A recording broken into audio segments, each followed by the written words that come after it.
ایک شخص نے نبی پاک صلی اللہ علیہ وآلہ وسلم سے کہا مجھ سے گناہ ہو گیا۔ آپ صلی اللہ علیہ وآلہ وسلم نے فرمایا تو توبہ کر لے۔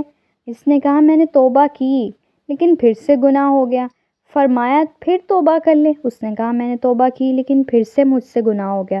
تو آپ صلی اللہ علیہ وآلہ وسلم نے فرمایا پھر استغفار کر لو۔ اس نے کہا مجھ سے اور گناہ ہو رہا ہے۔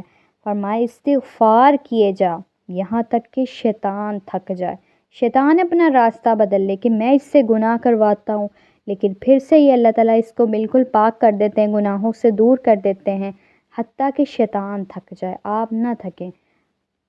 جیسے کہ ایک اور حدیث میں آتا ہے کہ آپ صلی اللہ علیہ وآلہ وسلم نے فرمایا سنو، اگر تم گناہ نہ کرو تو اللہ تعالیٰ تمہیں یہاں سے ہٹا دیں، دوسری قوم کو تمہاری جگہ لے آئے جو گناہ کرے پھر بخشش مانگے اللہ سے، اور اللہ تعالیٰ انہیں بخش دے۔ اللہ کو پسند ہے کہ اگر کوئی انسان گناہ کرے لیکن شرط کیا ہے، اللہ تعالیٰ سے معافی مانگ لے، اللہ تعالیٰ معاف کر دیتا ہے، لوگ معاف نہیں کرتے۔